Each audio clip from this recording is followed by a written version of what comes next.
ಇವತ್ತು ಏನು 2 ದಿನದಿಂದ ಇವತ್ತು ಸುಮಾರು 48 ಗಂಟೆ ಹೋರಾಟ ನಿರಂತರವಾಗಿ ನಡೆದೈತಿ. ಹೋರಾಟಕ್ಕೆ ಪ್ರತಿಫಲವಾಗಿ ಈಗಾಗಲೇ ಕಾರ್ಖಾನೆಯವರ ಏನು ವಾಸಲ 3,000 ರೂಪಾಯಿ ಕೊಟ್ಟಿರು. ಈ ಸಲ ಕಾರ್ಖಾನೆಯವ್ರೇನು ಕೊಡೋದಿರ್ಕಿಲ್ಲ, ಯಾಕಂದ್ರೆ ಅವ್ರಿಗೆ ಕೊಡು ಇಚ್ಛೆ ಇದ್ರಿಕಿಲ್ಲ. 3,000 ಚಿಕ್ಕ ಕೂಡ 1 ರೂಪಾಯಿ ಕೊಡಬೇಕನ್ನೋಂಥ ಆಶಯದವರಲ್ಲ.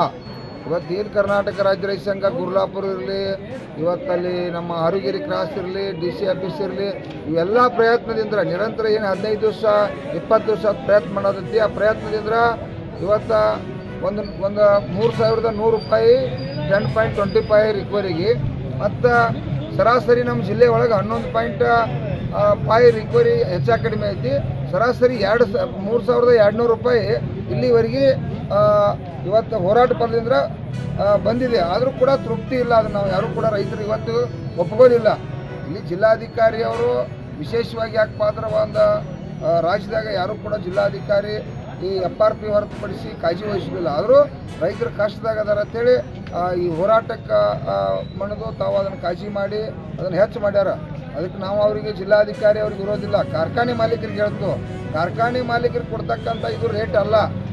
ಯಾಕಂದ್ರೆ ನಮ್ಮ ಖರ್ಚು ವೆಚ್ಚ 3 ಪಟ್ಟು ಜಾಸ್ತಿ ಆದಾಗ ನೀವು 200 ರೂಪಾಯಿ 200 ರೂಪಾಯಿ ಕೊಟ್ಟರೆ ನಾವು ಉದ್ಧಾರ ಆಗೋದಿಲ್ಲ. ನಮಗೆ ಯೋಗ್ಯವಾದ ಬೆಲೆ ಇವತ್ತು 3,500 ಕೊಟ್ಟಾಗ ಸ್ವಲ್ಪ ಮಟ್ಟಿಗೆ ಸುಧಾರಣೆ ಆಗಲಿಕ್ಕೆ ಸಾಧ್ಯ ಐತೆ ಅನ್ನೋದಕ್ಕಾಗಿ ಮತ್ತು ಕೂಡ ನಾಳೆ ಹೋರಾಟನ ಮುಂದುವರಿಸಿದ್ದೀವಿ. ನಾಳೆ ಕರ್ನಾಟಕ ರಾಜ್ಯೋತ್ಸವ ಐತಿ.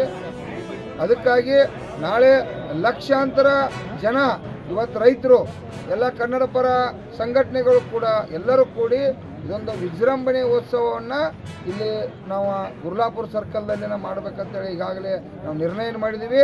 ಇವತ್ತು ಸರ್ಕಾರ ಕೂಡ ಚಿಂತನೆ ಮಾಡಬೇಕು. ಕಬ್ಬು ಬೆಳೆಗಾರರಿಗೆ ರಕ್ಷಣೆ ಇಲ್ಲ.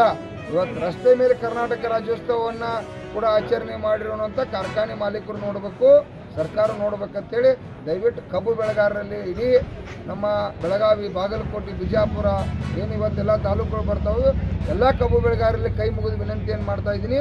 ತಾವು ಲಕ್ಷಾಂತರ ಸಂಖ್ಯೆಯಲ್ಲಿ ನಾಳೆ ಭಾಗವಹಿಸಲೇಬೇಕು. ಕನ್ನಡ ರಾಜ್ಯೋತ್ಸವ ಕೂಡ ಇಡೀ ನಾಡಿನ ಜನತೆಗೆ ಶುಭಾಶಯಗಳು ಕೂಡ ಹೇಳ್ತೀವಿ. ಅದೇ ರೀತಿಯಾಗಿ ಇವತ್ತು ಕಾರ್ಖಾನೆ ಮೇಲೆ ಕೂಡ ಪರಿಣಾಮ ಬಿದ್ದು ಇವತ್ತು ಜಿಲ್ಲೆಯಲ್ಲಿ ಎಲ್ಲ ಕಾರ್ಖಾನೆಗಳನ್ನು ಕೂಡ ಬಂದಿಟ್ಟಿದ್ದೀವಿ. ಇವತ್ತು ಪ್ರಭಾಕರ್ ಕೋರೆ ಅವರು 3 ಕಾರ್ಖಾನೆ ಪ್ರಾರಂಭ ಮಾಡತ್ತಾರೆ, ಕಟಾವು ಕೊಟ್ಟಿರ. ಅಲ್ಲಿ ಸುಮಾರು 400-500 ನಮ್ಮ ರೈತರು ಹೋಗಿ ಅವ್ರು ರಿಕ್ ಮಾಡಿ ಅವ್ರ ಕೈಲಿ ಬರ್ಸ್ಕೊಂಬಂದು ಯಾವಾಗ ಗುರ್ಲಾಪುರದಾಗ ನಾವು ಬಿಲ್ ಘೋಷಣೆ ಮಾಡ್ತೋ ಅದಕ್ಕೆ ಒಪ್ಪಿಕೊಂಡು ನೀವು ಕಾರ್ಖಾನೆ ಚಾಲೂ ಮಾಡಬೇಕು, ಅಲ್ಲಿವರೆಗೆ ಮಾಡಬಾರ್ದು ಅಂತೇಳಿ ಅವ್ರು ಲಿಖಿತ ರೂಪಾಯಿಗೆ ಬರ್ಸ್ಕೊಂಬರ್ತಕ್ಕಂಥ ಕೆಲಸವನ್ನು ಇವತ್ತು ರೈತ ಸಂಘ ಮಾಡೈತಿ. ಅದಕ್ಕಾಗಿ ದಯವಿಟ್ಟು ನಾಳೆ ಲಕ್ಷ ಸಂಖ್ಯೆಯಲ್ಲಿ ತಾವೆಲ್ಲರೂ ಭಾಗವಹಿಸಬೇಕಂತ ತಮ್ಮಲ್ಲಿ ವಿನಂತಿ ಮಾಡ್ತೀವಿ. ಮತ್ತು ಜಿಲ್ಲಾ ಉಸ್ತುವಾರಿ ಸಚಿವರು ಮತ್ತು ಇವರ ಶಿವಾನಂದ ಪಾಟೀಲ್ ಅವರು ಏನು ಸ್ಪಂದಿಸಲಿಲ್ಲ ಇವಾಗ 2 ದಿನ ಜಿಲ್ಲಾ ಉಸ್ತುವಾರಿಯವರು 2 ದಿನ ಆದ ನಾವು ಬರಲೇಬೇಕಂತ ದಿವಸ ಹೋಗ್ಬಾರ್ದಲ್ಲ. ತಾವು ನೋಡ್ತಾ ಇದ್ದೀರಿ, ಅವ್ರು ಸ್ಪಂದಿಸಬೇಕಾದದ್ದು ಅವ್ರ ಕರ್ತವ್ಯ. ಅವ್ರು ಬರದೇ ಇರ್ತಕ್ಕಂಥದ್ದು ಅವ್ರಿಗೆ ಅದ ಇಚ್ಛೆ. ಅದು ನಾಳೆ ಕೂಡ ಆಯ್ತು. ನಾಳೆ 1 ಲಕ್ಷ ಜನ ರಾಜ್ಯೋತ್ಸವಸ್ಥರ ನಾಳೆ ಕೂಡ ಬರಲಿ, ಸ್ವಾಗತ ಮಾಡ್ತು, ಕಬ್ಬಿನ ಬಿಲ್ ಘೋಷಣೆ ಮಾಡಲಿ. ಈಗೂ ಕೂಡ ಆಯ್ತು. ಶಿವಾನಂದ ಪಾಟೀಲ ಶುಗರ್ ಕಮಿಷನರ ಇದು ಡೆಮಿ ಪೀಸ್ಗಳು ಅವ್ರು. ಯಾಕಪ್ಪ ಅಂತಂದ್ರೆ ಅವೊಬ್ಬ ಮಂತ್ರಿಯಾಗಿ ಇಲ್ಲಿವರೆಗೂ ಒಂದು ಮಾತು ಮಾತಾಡಿಲ್ಲ. ಇವತ್ತು ಮಂತ್ರಿ ಮಾಡಬೇಕಾದ ಕೆಲಸ ಇವತ್ತು ಕರ್ನಾಟಕ ರಾಜ್ಯ ರೈತ ಸಂಘ ಕಬ್ಬು ಬೆಳೆಗಾರ ಹೋರಾಟಗಾರರು ಮಾಡತ್ತು. ಕಬ್ಬಿನ ಬೆಲೆಯನ್ನು ನಾವು ಘೋಷಣೆ ಮಾಡತ್ತು, ನಾವು ಬೆನ್ನೈತಿ ಹೋರಾಟ ಮಾಡೋದು. ಮತ್ತು ಕಮಿಷನರ್ ಎದಕ್ಕೆ ಬೇಕು, ಮತ್ತು ಶಿವಾನಂದ ಪಾಟೀಲ್ ಎದಕ್ಕೆ ಬೇಕು? ಅದಕ್ಕಾಗಿ ರಾಜ್ಯದ ಮುಖ್ಯಮಂತ್ರಿಗೆ ಒತ್ತಾಯ ಮಾಡ್ತೀವಿ. ಈ ಕಮಿಷನರ ಮತ್ತು ಶುಗರ್ ಇಲಾಖೆ ಯಾವಾಗಿದ್ರು ಶುಗರ್ ಲಾಬಿಗೆ ಮಣಿದು ಬಿಡ್ತಾರೆ ಇವರು. ಅದಕ್ಕೆ ಯಾಕೆ ಒಂದು 4-5 ಕೋಟಿ ರೂಪಾಯಿ ವೇಸ್ಟ್ ಹಾಳು ಮಾಡ್ತೀರಿ? ಅದನ್ನು ಡೆಮೊಲಿಷನ್ ಮಾಡಿಬಿಟ್ಟು ಬಿಡ್ರಿ. ನಾವು ನೋಡ್ಕೊತು ಕಬ್ಬು ಬೆಳೆಗಾರ ಅದಕ್ಕೆ ರೆಡಿ ಆಗಿದೆ.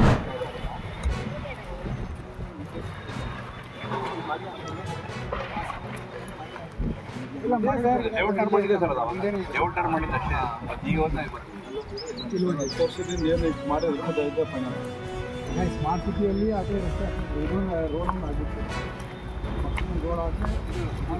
ಪಾರ್ಕ್ ಎಲ್ಲಿ ರೋಡ್ ಇದೆ ಪಾರ್ಕ್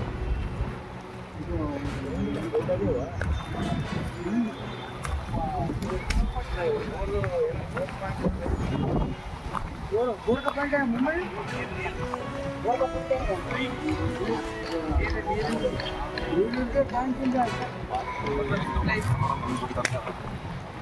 ಈಗ ನಮ್ದೇನು ನಿಮ್ಮ ಹತ್ರ ಒಂದು ಸಮಸ್ಯೆ ತರೋಂಥ ಕೆಲಸ ನಾವು ಮಾಡಿದ್ವಿ. ಎಷ್ಟೊಂದು ಇದು ತಗೊಂಡು ಕೇರ್ ಮಾಡ್ತೀವಿ ನಾವು. ನಿಮ್ಮ ಬಗ್ಗೆ ನಾವು 4 ಜನ ಹೇಳಕ್ಕೆ ನಮಗೆ ಮಾಡಿ ನೀವು ಯಾವಾಗ ಸಬ್ಮಿಟ್ ಮಾಡ್ತೀರಿ ಹೇಳಿ ನೆಕ್ಸ್ಟ್ ಬಿಫೋರ್ ನೀವು ನಿಮ್ಗೆ ಕಾಲ್ ಮಾಡಿ ಮೇಡಮ್ ಹತ್ರ ಕ್ಲೋರ್ ಮಾಡಿಸೋದು.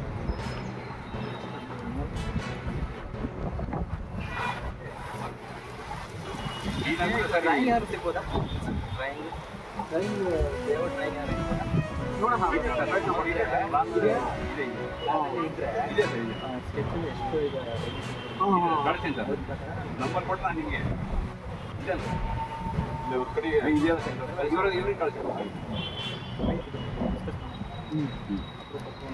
ಅಷ್ಟೇ ಕ್ಲೀನ್ ಆಗಿಬಿಟ್ರೆ ಸರ್ ಇದು